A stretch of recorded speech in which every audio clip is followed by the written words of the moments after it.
ئەمەوێ ئەوە ڕوون بکەمەوە کە من ڕاستە ئەندامێکی یەکێتیم، بەڵام وەکو خۆم قسە دەکەم، واتە بۆ چوونەکانم یعنی تایبەتن بە خۆم. ئەوەی تر ئەگەر شتێک باس بکەم ئەوە ئەوە گەیاندنی زانیاریە. ئاشکرایە یعنی یەکێتی تژی دروستبوونی شەڕە لە نێوانی پارتی و پەکەکە، چکە پێمان وایە هەر ئەو دوولایەنە نا، بەڵکو تەواوی خەڵکی کوردستان زیان دەکەن و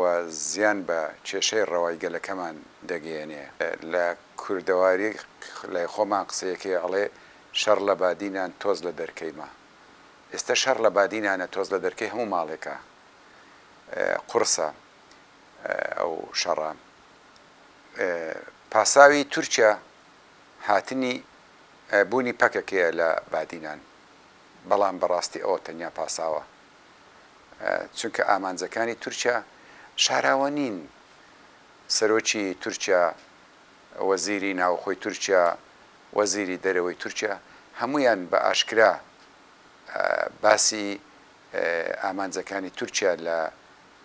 باشوور دەکەن، لە سووریا دەکەن. ئەوان پێیان وایە کە ساڵێکی تر دوای 100 ساڵ تێپەڕبوون، 100 ساڵ بەسەر ڕێککەوتنی لۆزان تێدەپەڕێ و ئیتر کۆتایی پێدێت ڕێککەوتنی لۆزان. ئەو کاتە مافی تورکیایە کە بەشێک لە عێراق و خۆیان باسی دەکەن یا لە باکووری عێراق مەبەستیان ویلایەتی مووسڵە و بەشێک لە سووریا بجێڕنەوە ژێڕچێفی خۆیان یاخود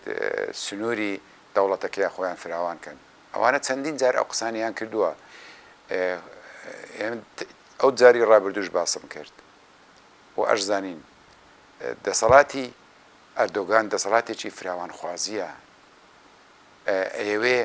ئیمپراتۆریەتێکی عوسمانی نوێ یا ئیمپراتۆریەتێکی تورکیای نوێ دروست بکاتەوە. پەلوپۆکانی لە لیبیان، لە سۆماڵن، لە قوبرسن، لە سووریان، لە عێراقن، لە هەموو ئەوانن. خۆ لەو شوێنانە پەکەکە نییە، نەک لەوێ تەنانەت لە باشیق و بەهزانی هیچ بنکە و بارەگایەکی پەکەکەی نەک ئێستا قەت لێی نەبووە، کەچیان گەورەترین ئۆردوگای خۆیان لەوێ، ئۆردوگای سەربازیان لەوێ دروست کردووە لە دەشتی نەیناوە. لە نزیکەوە ئەو ینی چاودێری بارودۆخی دەشتی نەیناوە شاری مووسڵ دەکەن. دەوڵەتی تورکیا دەوڵەتێکی داگیرکاری، تەماعکاری، دەستدرێژی کارە، پاساوەکەشی پەکەکەیە. بۆیە یەکێتی لەگەڵ شەڕ نییە، بەگشتی وەکو کاک لاهور هاوسەرۆکی یەکێتی نیشتیمانی کوردستان لە چەندین بۆنە ئەوەی ڕاگەیاندووە بەدڵنیاییشەوە ئێمە لەگەڵ شەڕ نین. و ئەو قسەیەمیان هەر بۆ تەنیا بۆ پەکەکە و پارتی نییە، بۆ تورکیاشە. لە نەوەدەکان لەسەر دەستی مام جەلال یەکێتی ڕۆڵێکی زۆر گەورەی جێڕاوە لە ڕاگررتنی شەڕ لە نێوان پەکەکە و دەوڵەتی تورکیا. دواتریش ئەو شەڕاگرتن و دروستبوونی پەیوەندی لە نێوان پەکەکە و لە نێوان دەوڵەتی تورکیا بە ئاشکرایە بەدزی هەر بەردەوام بۆ تا 2014 هەر بەردەوام بووە. بۆ ئێمە هیوادارین تورکیاش بیر لە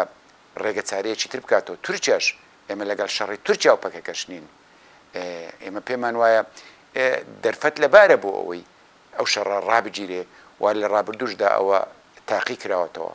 یەکێتی لەگەڵ نییە لە ڕووی سەربازیەوە لەگەڵ نییە، لە ڕووی سیاسیەوە لەگەڵ نییە. لە ڕۆکەی تریش یەکێتی ئامادەیە نێوانگیری بکە لە نێوان پەکەکە و پارتی، لە نێوانی پەکەکە و تورکیا، هەمومان بێکەوە ئەبێ ڕێگە چارەیەک بۆ ئەو کێشە گەورەیە بدۆزرێتەوە. چونکە تاکید دەکەمەوە هاتنی تورکیا بە پاساوی پەکەکەیە، بەڵام هیچ پاساوێک بۆ پاشە کشەپێکردنەوەی نامێنێ، بۆ پاشە کشەپێکردنی سوپای تورکیا نامێنێ، واتە جێگیرە بێ ئەمێنێتەوە. ئەگەر لە ڕووی یاساییەوە لە ڕووی سەروەریەوە سیرکەین، پێشمەرگەی کوردستان بۆی هێبستە هەر کونج و کەلەبەرێکی ئەم وڵاتە و نابێ ڕێگری لێ بکرێ. ئەو لە ڕووی یاساییەوەیە، یعنی حەقی خۆیەتی پێشمەرگە بچێتە خوا کوڕێک، بچێتە مەتینە، بچێتە گارێ، بچێتە هەر شوێنێک، ئەوە حەقە. بەڵام حەق شتێکە و واقعی شتێکە، دیفاکتۆیەک هەیە، ئەمری واقع هەیە. ئێستا پەکەکە هێزێکی گەورە و گاڵتە پێنەکراوە لەو ناوچانە هەیە. کەواتە ئەوە ئەگەر بە گفتوگۆوی بەڕێککەوتن بێ کارێکی زۆر باشە بەڵام کاتێک بە گفتوگۆ نیە شەر دروستە بێ بمانەوەی نەمانوێت شەر دروستە بێ بەڵام لەم حاڵەتەی ئەمڕۆ چوونە پێشی پەکەکە بە تایبەتی دوای هاتنی سوپای تورکیا وانیشانە درێکە پێشمەرگەش هاوکاری سوپای تورکیایە لەو شەڕەدا کەەوە بۆ هێزی پێشمەرگا بۆ هەمومان یعنی شتێکی زۆر ناخۆشە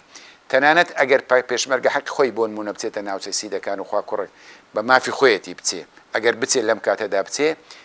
یعنی خوێندنەوەکە وایە ئەوەی دێتە بەرچە وایە کە ئەوە هێزی پێشمەرگەیە هاوکاری لە پشتەوەڕە هاوکاری سوپای تورکیا دەکا ئەوە بۆ ئێمە بۆ لە ڕووی نەتەوەیەوە لە ڕووی نیشتیمانیەوە کارێکی باش نییە ئەگەر ئەو کارە پێش هاتنی سوپای تورکیا باە زۆرێکی تر بوو یاخود دوای ڕاگررتنی ئۆپراسیۆنەکانی تورکیابی زۆرێکی ترە بۆی هیوادارین ئەوە ڕوونەدا ئێمە ئەزانین یعنی بەداخەوە هێزی پێشمەرگە یەک هێز نییە و ئەوەی جوولەی پێکراوە و ئەوەی جوولەی پێدەکرێت بەبێ ئاگاداری یەکێتێت تەنانەت بەبێ ئاگاداری وەزیری پێشمەرگەشە ئەوە ڕاستیە کە بێ بیزانین بۆیە ئەگەر شەڕەکە بۆ نمونە شەڕێک پێویستە بکرێت لە کوردستان لە بەرامبەر هەر لایەنێک بێ هەر کەسێک بێ پێشی هەموو شتێکی پێویستە کۆدەنجی نیشتیمانی لەسەر بێ پێویستە بڕیاری لەبارەوە بدرێ شەڕ قورسە پێویستە پەرلەمان پەسەندی شەڕێکی لەو جۆرە بکە چونکە ئاسەوارەکانی شەڕ لێکەوتەکانی شەڕ گرانن بۆی کەس لایەک ئەوە نەکە ئێستا تا ئێستا یەکلایەنەیە خۆشبەختانە ئەو یەکلایەنش ڕاستە گرژی هەیە ئاڵۆزی هەیە چەند پێشمەرگەیەک بەداخەوە شەهید بوون چێ شەهیدی کردن ئەمە نازام تا ئێستا لێکۆڵینەوەکان هیچیان دەرنەخستووە هەندێک ئەڵێن تورکیا هەندێک ئەڵێن پەکەکەی هەندێک ئەڵێن ئەوانەیە بەڵام ئەوە لێکۆڵینەوە ئەو بابەتە دەردەکەوێ بەڵام سەر ڕای گرژەکان تا ئێستا شەڕێکی وا ڕووی نەداوە من هەست دەکەم یعنی ئەو هێزانی کە سەر بە پارتیشن خۆیان لە شەڕە پارێزن و پەکەکەش خۆیان پارێزێ بەڵام ئەگەر ئەو گرژی و ئالۆزیانە بەردەوام بن تاسەر من دڵنیام شەڕ ڕوو دەدا و بۆ تورکیاش من پێم وایە دەرفەت هەیە کە ئەو شەڕە دروست نەبێ و ئەگەر دەرفەت هەیە کە دەست پێشخەری بکرێ بۆ ئەوەی بە هەموو لایەکمان هەم هەرێمی کوردستان بپارێزین هەم شەڕ ئۆپراسیۆنەکان بە تورکیا ڕابگرین هەم شەڕیش لە نێوان پێشمەرگە و گەریلا دروست نەبێت لە حەلی سێم ڕێگای سێم بدۆزینەوە یەکێتی لەگەڵ چارەسەرە و بەڕاستیش تەکید دەکەمەوە هاتنی سوپای تورکیا پاساوەکەی پەکەکەیە بەڵام پەکەکەش نەبایە هەر ئەهات چۆن هاتۆتە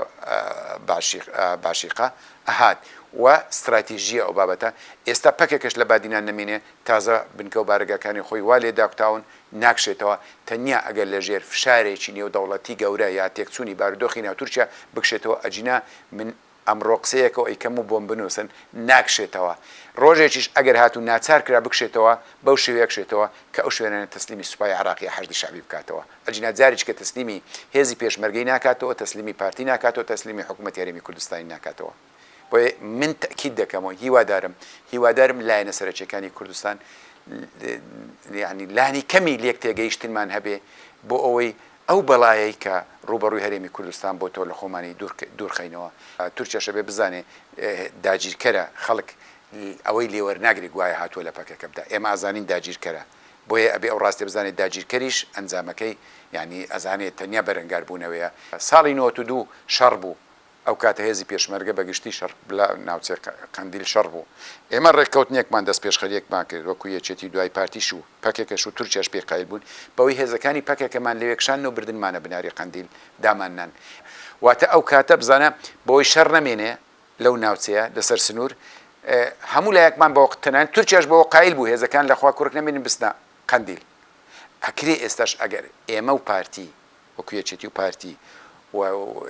وەلایەنە سیاسیەکان لە ڕووی سیاسی و حکوومەت هەڵوێستێکمان هەبێ ئێمە بیر لە بەرژەوەندی خەڵکێکی خۆمان بکەین و بیر لە دوا ڕۆژە خۆمان بکەینەوە ئەکرێ ڕێگە چارەیەک بدۆزینەوە